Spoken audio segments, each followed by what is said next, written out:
Hi guys, and again, it is the Road to Success podcast with me, TheLadyMayowa. I think this is our official season outro, and I thought just right now, like, you know what, let's have the guys behind the scenes come up. So, Kemi, who is like our floor manager, guest relations manager, corporate, like all the anything that I'm not doing, she's doing it. Franklin is video, creatives, and just making sure everything works out well on the technical side. And I thought our season outro should really be about how we did this. You know, how did the Road to Success podcast come to be? At least this first season. It would be. I'd like them to ask me questions because I think you guys would get more out of me that way. Quick question. Hi guys. Like she said, use the mic. Like she said, my name is Franklin David. I am a videographer and I work with TheLadyMayowa. I am the image maker for TheLadyMayowa. Come on. I'm trying to sell my brand and stuff. So, quick question: what was the thinking behind the Road to Success podcast with TheLadyMayowa? Well, before the Road to Success podcast, you'd ask about even the Road to Success itself, the event. Yeah, I was about to ask that. The Road to Success itself, what's it all about? Can you explain more? And it's interesting, Kemi is the one asking me that question because she was like my right hand when we planned the first Road to Success. And so I have this thing where I forget a lot of things. But all I remember is that maybe if I check WhatsApp and our conversations, I would refresh my memory. But I know that I just got to a point where I was like, you know what? We're going to do this thing. And I know I told Kemi, I said, we're doing this thing next month. I think this was a 3-week, yes. It was like a 3-week window. And I decided we're doing this seminar, we're going to make it happen. Yes. And we started running around looking for venue, doing all that promoting. Okay, I think the promotion was the 3 weeks. Thing. Right? Yes. The promotion was 3 weeks, but everything was fast. Everything was fast. And I know for us to be promoting in 3 weeks, maybe the planning was like 2 weeks or so. Yes. But I think there was this sense of urgency. Mm-hmm. I've been talking about this thing for 1 year plus. Let's just do it. And that's how we started Road to Success. We had the first one. It was amazing. Like, people just coming to say, my God, thank you. I needed this. And for me, I think that's the biggest reward. Seeing people's lives get impacted. People getting value and believing again, because I can imagine what it's like to leave home country, go to another country and try to figure it out. And if I'm able to in any way help anyone do something, organize a program, connect somebody to another that just helps their journey be better, I think that I am fulfilled.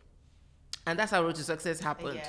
So if I should actually recap or go back to thank our you, help my memory. Okay, no, I'm about to ask you a question actually. Okay, another question. Just like you said that you've been planning this for a while, like a year plus before Road to Success seminar was actually bettered out. So what was the drive? What's actually, at what point did you realize that, okay, it is time to bet this out?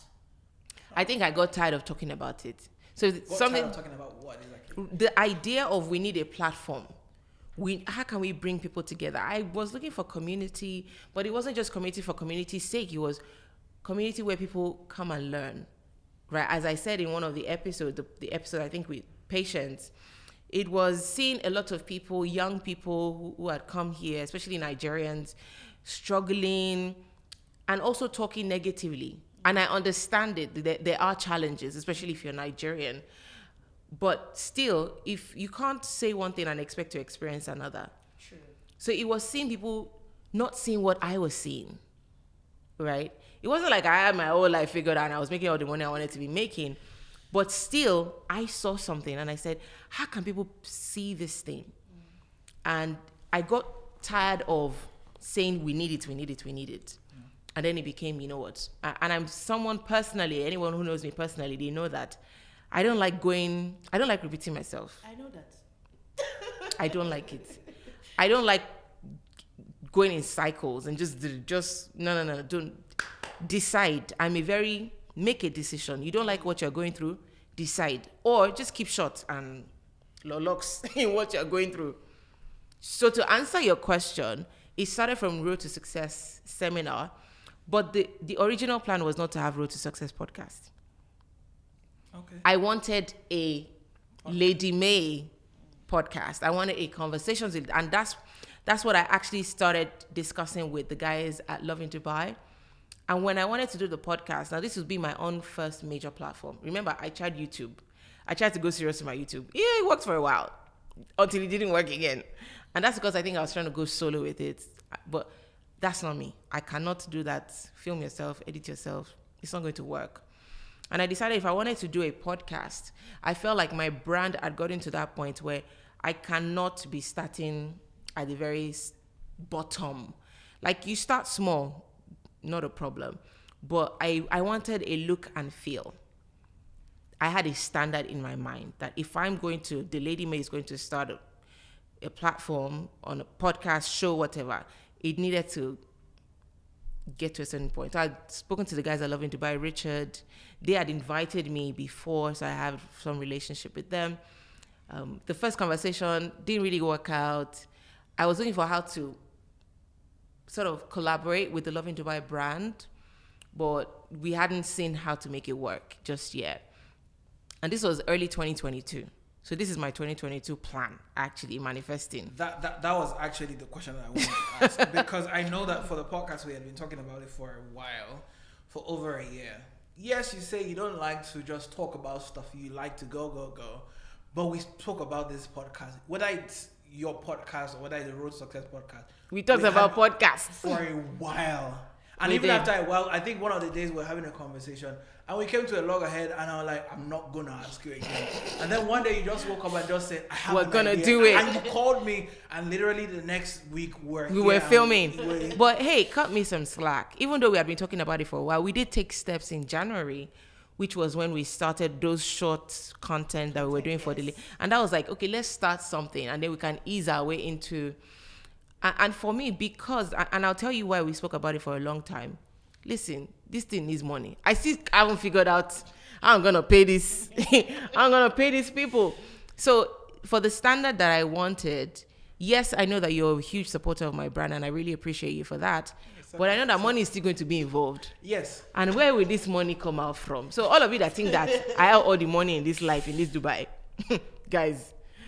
So it was, how is this money? And I didn't want to burden myself. I didn't want to put myself in a space where now I'm owing somebody money. Yeah. Now Frank is saying, am I offer that thing? But again, Loving Dubai, we had that conversation again this year, right? Met up with Rich and Amy at CapSat earlier this year. And we had that conversation again. And again, there was just no alignment on that level. But something happened. Richard and the team said, we're happy to support you and your idea with the space. And then we entered that season where we're planning Road to Success. And I'm thinking, the hugest part of Road to Success, planning it, is the marketing, promotion, content. And then this particular day, I just literally, I was in the bathroom. Oh. I was in the bathroom. No pictures for you, okay?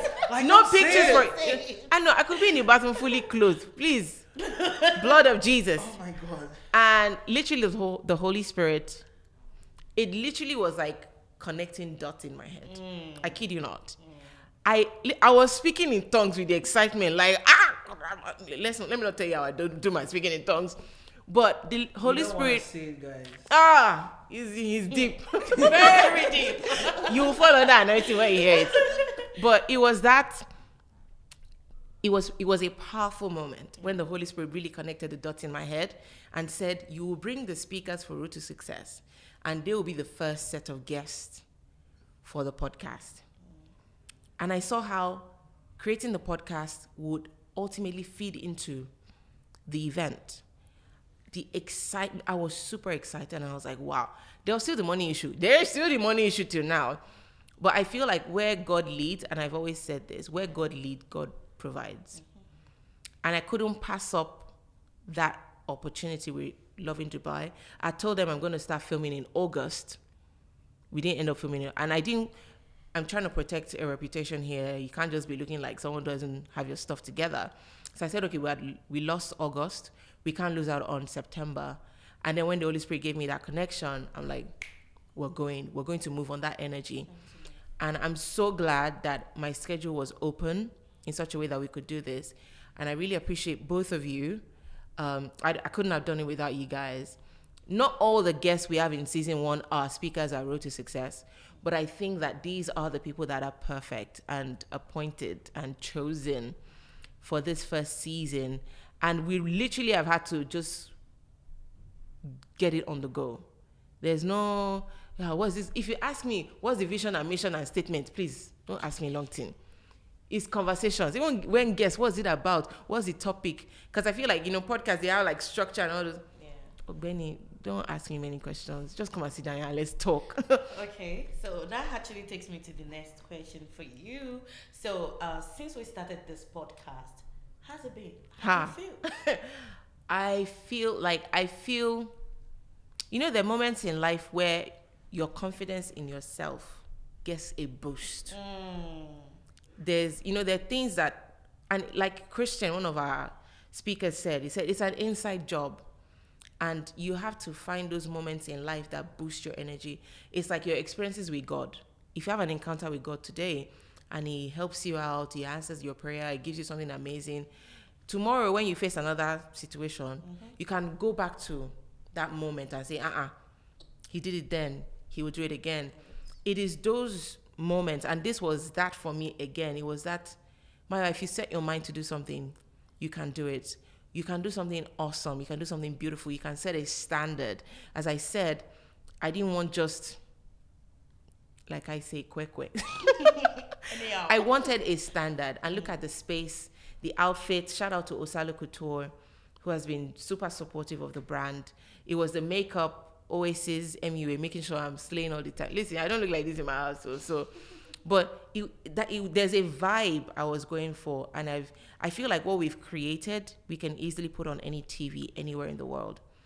I see this as people coming to say, like major organizations, media organizations, platforms come and say, we want your content.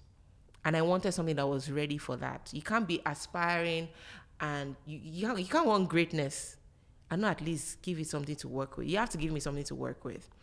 And so if my vision is this podcast getting on CNN, on BBC, and it's Road to Success with TheLadyMayowa on BBC, on Al Jazeera, on Channels Television, I've got to give people something to work with. I've got to give them something to say, ooh, okay, we like that. Tweak this and this, and we're ready to go. That's it. So I have a question, because I have been behind the scenes throughout the entire season, just watching. And when has been the crescendo of the podcast? When has you mean the episode, right? The episode. I think it's the pièce de résistance. I hope I said that right. What? The pièce de résistance. Let's not say that again. But anyway, I think it would be patience. I mean, there are many episodes that have gotten me really excited, and and if you've watched every episode, when I'm extra excited. I can't hide to save my life. But I think with patience, it is just how it wraps it up beautifully. Her story is super relational. She hasn't amassed all the money in the world. So if anybody was watching this podcast to think that Road to Success is about how I can make all the money in the world, sorry, that's not what it's about. It's about seeing success where you are at and using what you have, turning into material that we can say that is success. So patience is success to me. I don't care if she's sleeping on a bed space. I don't know where she sleeps. I don't care how she can turn her examples, her experiences into something that is now helping other people. That is success. So I think if there's one episode that I want people to take away and say, what does success look like? Like the bare minimum, like average, everybody can relate. I think that's it. Because if you've got that right, then you can build up from there. If you don't have the foundation right, I still think that patients should start a consulting business.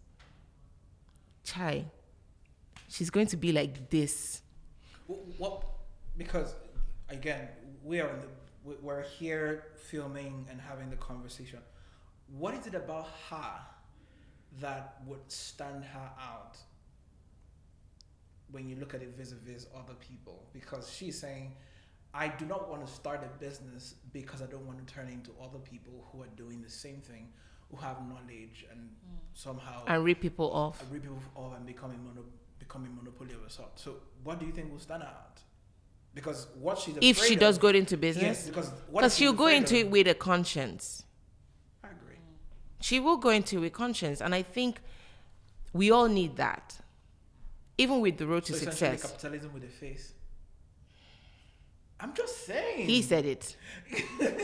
But listen, I think that, when we talk about the money type of success, you've got to, there are also mindsets to break, which is the one I think she needs to break. When you feel guilty for making money. I've been there. I've struggled with bits of it. I've always been business savvy. I've always been very entrepreneurship oriented. And I think it started with my mom. My mom had many businesses. If she was not selling cold stuff today, turkey, fish, it was supermarket or mini market. It was different things. And I remember at 13, I used to go from Mushin to Ikeja Cantonment to go and open my mother's shop.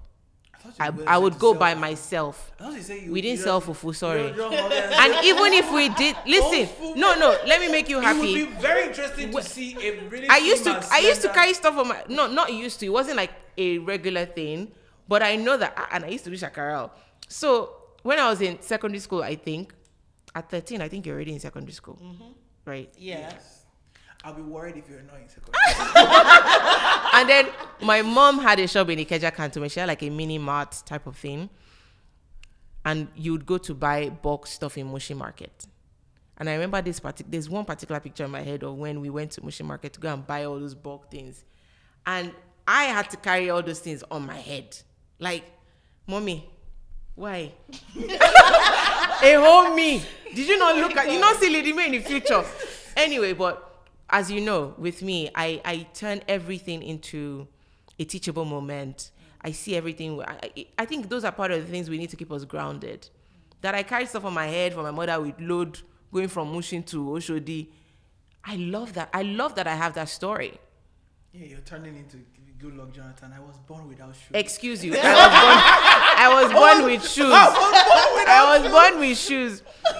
But you see, it's so I listen, if you know me, I don't play with my money. I'm looking for money. I'm looking for how to make. I want to make a ton of money because money is powerful.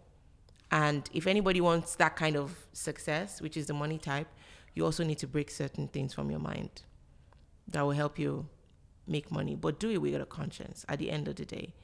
I think people who do business without conscience end up being monsters. Okay, so I think you've done your intro, outro, but I still want you to tell people what to look out for in this podcast.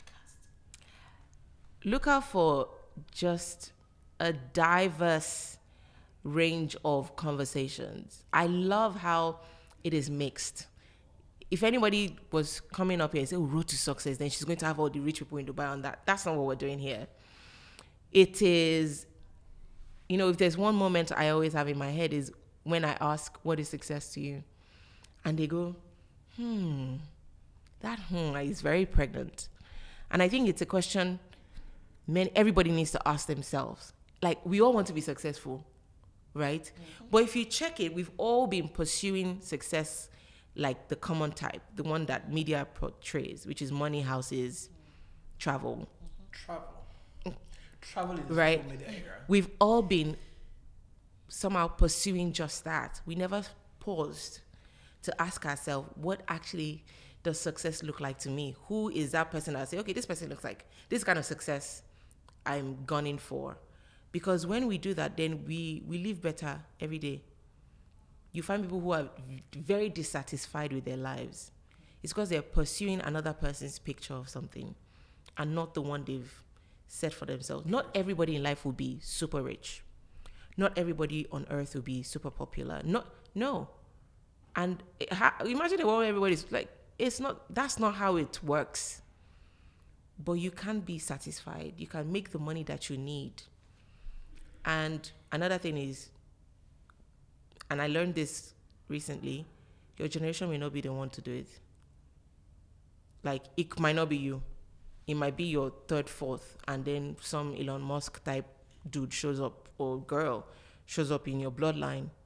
But you can start that story. They can look at and say, our great grandmother is TheLadyMayowa. And they will, where I stopped, they'll build. I'll be in heaven, like saying, that's my girl, or that's my guy. So I have well, I think my final question. Every time that you've asked somebody what is success to you, I also sit back and also think myself. So 2 questions. Number 1, what is success to you?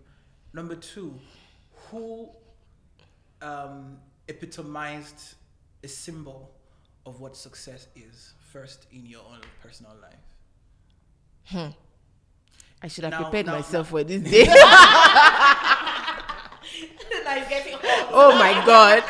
I feel like the exam I've been given, I'm able to write. Even I didn't prepare. I knew he was going to ask the question very deep. And I was planning to ask you to that question. Oh my God. Go ahead, I'm listening. Yes. So when you look at that with the understanding of success that you have now, and juxtapose that with the understanding of success that you had then, it's a pregnant question. It is. But I think that my idea of success before and now has not changed. Okay. But it has added on. Especially when I hear people talk about family.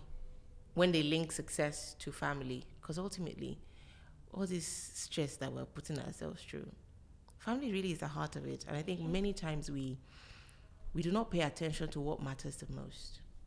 I feel like the greatest success is no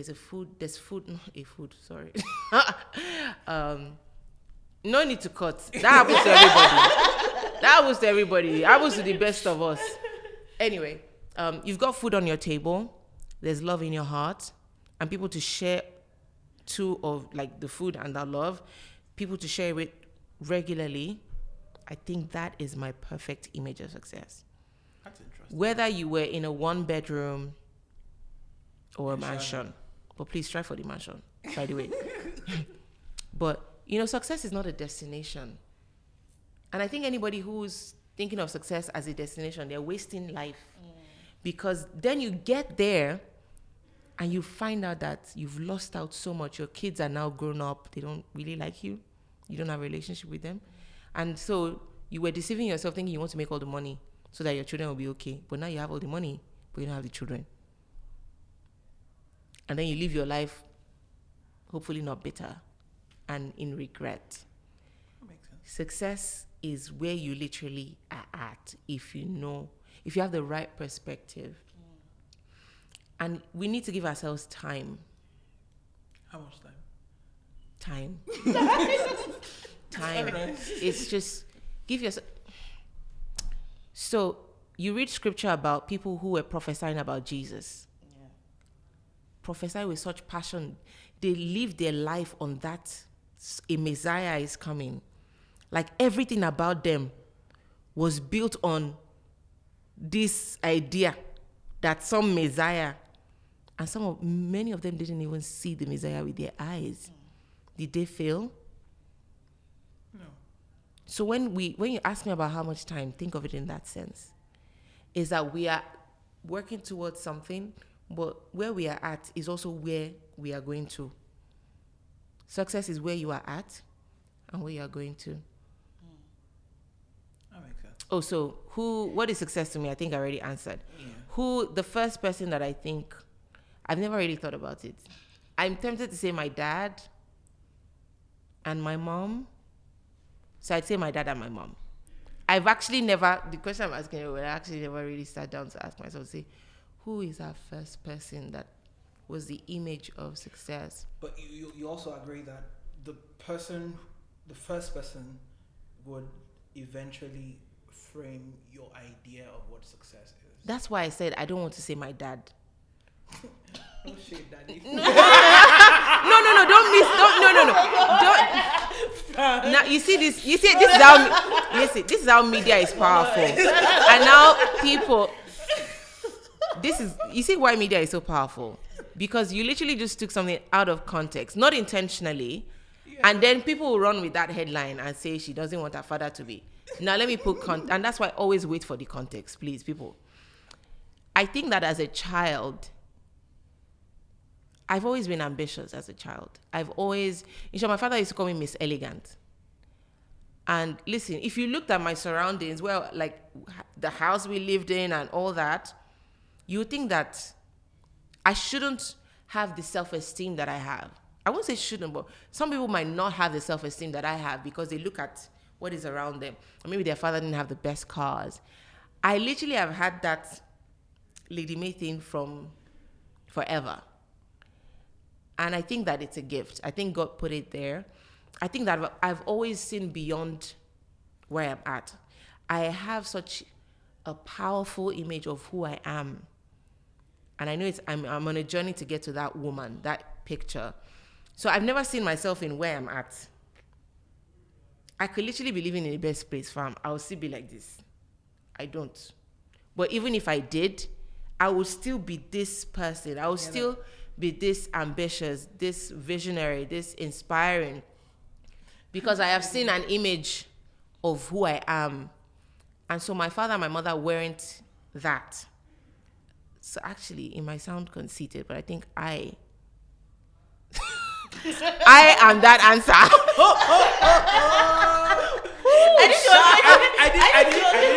You didn't see that coming now, did you? You didn't see that coming. Oh my God. I didn't see it coming too. Oh my But God. I actually think, if I actually am honest, I think that the image of my future self that I've always had in my mind has actually been the image of success to me. So I'm actually pursuing that person.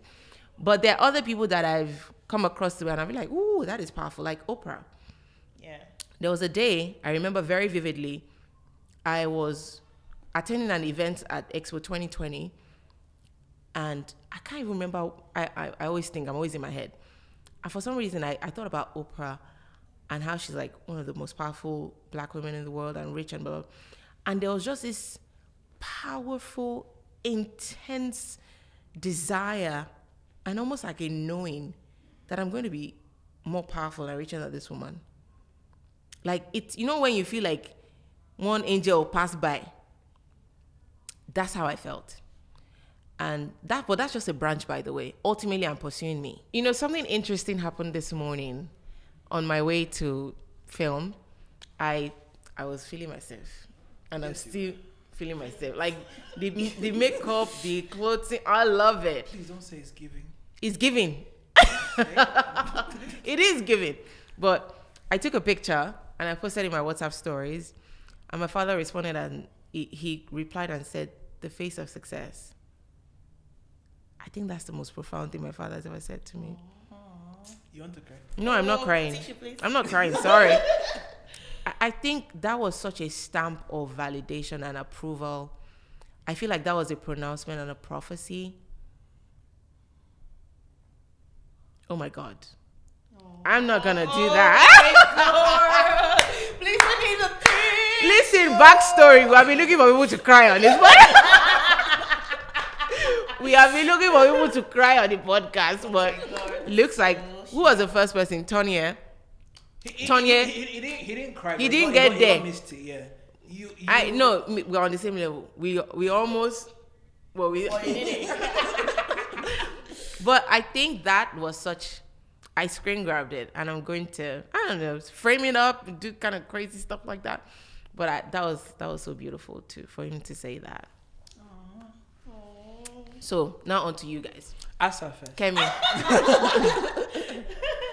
how has this experience been? Mike? Okay. For me, it's been amazing.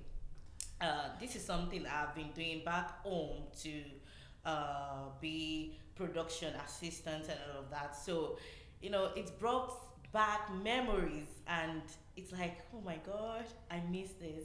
And doing this actually makes me happy, and for the fact that I enjoyed myself, and also learning from this kind of environment, knowing new things, not just the old. Of course, I knew some things then, but now I see that so many things have actually changed. And coming to this podcast, to be part of the team has really expanded my knowledge on some things. And aside that, the guests, everyone has really inspired me in one way or the other. So it's been beautiful for me, beautiful experience so far. Great. So, what is success to you? Success to me. You're going to. Okay, so actually, I would say, what will I say now? Okay, I'll just say the way I think it is to me. I feel successful, or no, you're not asking me if I feel successful. Okay. What is success to me? You see, it's always that challenge. Yeah, like. Maybe you can answer in season 2 if you don't have the answer now. Yeah. No, actually, you answer now. Okay. Just say it. When I actually, when I see the smile on my parents' face, my family generally, even my siblings, each time I do something and they're just happy about it, and it brings that joy, in the whole family, and they're just, excited and all of that. I feel successful. And also, I'm a fashion designer, by the way. Delivering my clothes to my clients sometimes, the smile on their faces actually makes me feel successful. So to me, I don't know what you want to hear about what is success, but that is success to me. I think service. Service, yeah. Service also. I love to serve. Yes, and I've learned a lot, in doing that. It's been a blessing for me, serving. Yeah, like she always say, everything is not about money.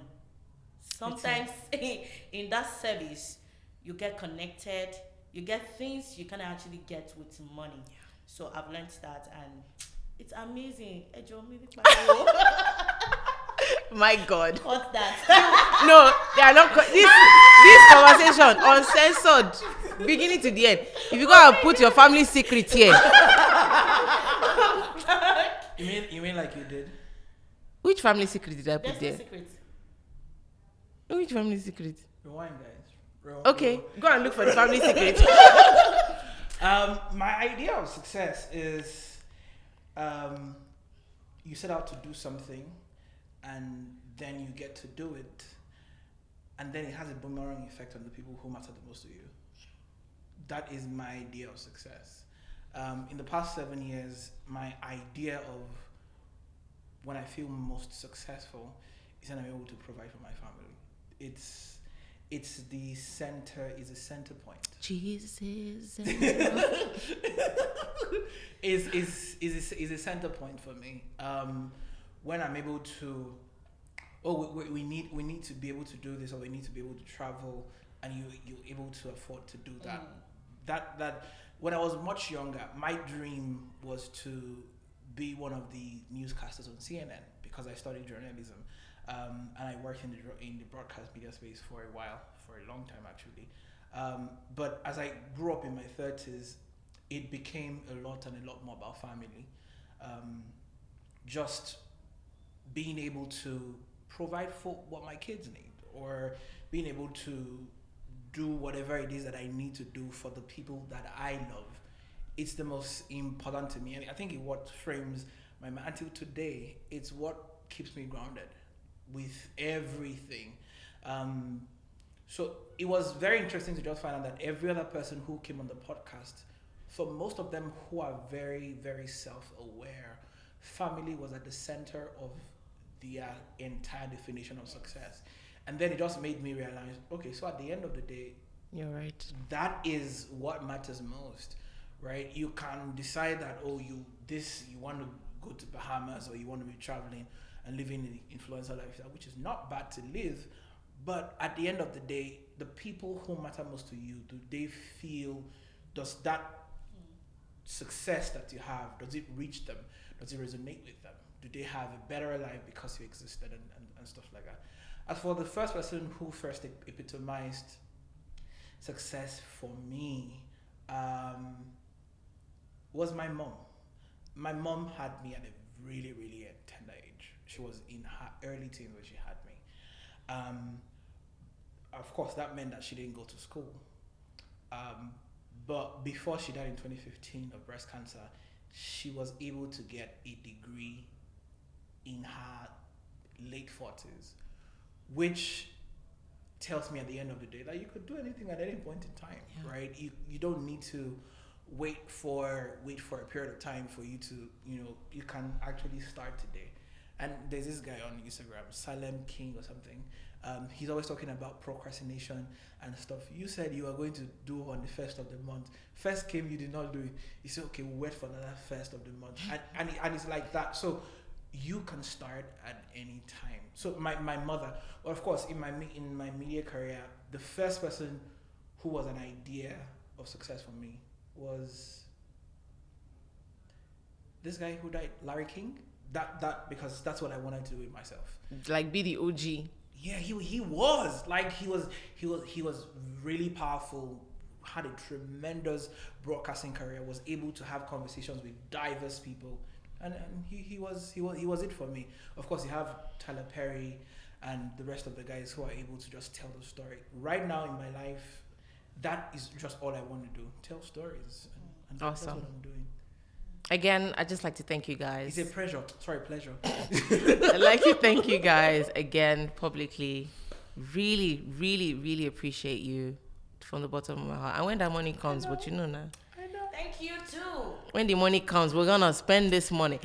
Anyway, I think a powerful way to wrap it up would be that at the end of the day, people have to be the center of success. Because even God, what does he care about the most? Lives, people. And I think that's why people make that connection, because ultimately, if what you're doing and you're, in trying to be successful, you don't have people, lives at the heart of it, it's going to always be empty. And we hope that in your journey to success, on your road to success, you've picked one or two things from all the episodes and this fantastic outro. How can you support us? You know that it's a numbers game at the end of the day. How can we have all these fantastic episodes and they're just lying there with 20 views? We don't want that. Share, comment, follow. Don't speak that into the air. You will not have 20 views, guys. No. No, don't say it's not possible. We are.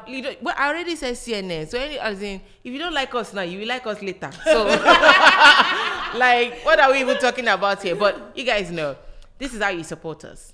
Love on us, and love is an active word. Thank you so much, and we'll see you for season 2. Cheers to your success. We'll bring the ching in the next season. We didn't actually talk about the fun fact of this podcast. So what's the fun fact? The fact that we ate Biggie's jollof rice and turkey. Oh my God. And we brought it for all. Wait. We've got to say thank you to the Loving Dubai guys. Yes. Thank you guys. Like, I think their own is a special post. Thank you to Richard Fitzgerald, who is CEO of Augustus Media, and Loving Dubai is under that. And to the entire Loving Dubai team, thank you so much for supporting the TheLadyMayowa brand. You supported this Nigerian girl that came to Dubai be calling herself Lady May, and then thank you. We love you. See you next time with more jollof rice from Biggie's restaurant.